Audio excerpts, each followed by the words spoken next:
Oxfam s'engage contre la violence fondée sur le genre lors d'une journée d'échange à Korofina. Dans une démarche audacieuse pour lutter contre la violence basée sur le genre VBG, Oxfam a organisé une journée d'échange mémorable le 8 décembre 2023 à son bureau de Korofina, dont le thème était quand le patriarcat brûle, la planète respire, sous la présidence du Dr Hamed Maïga, directeur d'Oxfam, et en présence de personnalités éminentes dont Mme Traoré Aminata Haïdara du ministère de la Promotion de la Femme, de l'Enfant et de la Famille. La journée a marqué les 16 jours d'activisme contre la violence fondée sur le genre. Le thème de la journée ne se limitait pas seulement à la sensibilisation et à la prévention de la VBG, mais s'étendait également à mettre en lumière l'impact du changement climatique sur les femmes et les filles. L'événement visait à mobiliser les acteurs en faveur de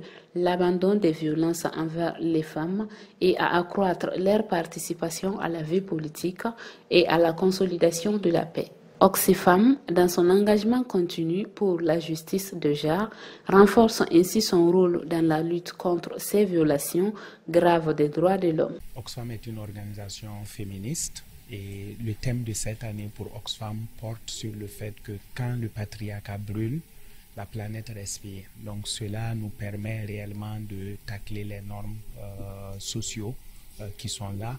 Et Oxfam a plusieurs projets actifs dans ce domaine sur les questions de VBG qui sont transversales pour nous. Et nous avons aussi voulu cette année accompagner l'État sur la thématique nationale qui est du rôle des femmes dans les processus électoraux au Mali. Il est bien aussi de noter que l'effet des changements climatiques ont un impact sur les femmes et les filles, notamment au Mali. On est en train de discuter, le panel actuel permet réellement d'explorer les questions des normes juridiques liées au VBG au Mali, permet aussi d'explorer les questions de VBG en processus d'électoral pour accompagner la thématique nationale. Nous avons un premier document de base avec lequel nous travaillons, qui est la politique nationale genre au Mali, qui institue quand même les grandes actions, les grandes lignes, mais aussi les actions que les acteurs devraient entreprendre, parlant déjà des violences basées sur le genre. Et le Mali a ratifié plusieurs conventions. Déjà, nous avons la loi 052 au niveau du Mali qui parle du quota des 30% des deux côtés afin que le genre soit assez représentatif dans les institutions électives et nominatives, dans les institutions politiques et nominatives plutôt. Mais la difficulté, c'est aussi au niveau de la loi sur les violences basées sur le genre.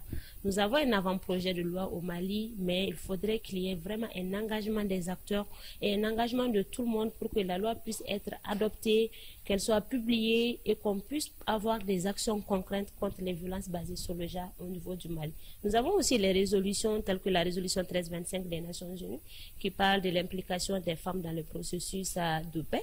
Et quand on parle de genre aussi, c'est aussi le fait qu'on puisse écouter la voix des femmes dans ces différentes actions qui seront menées.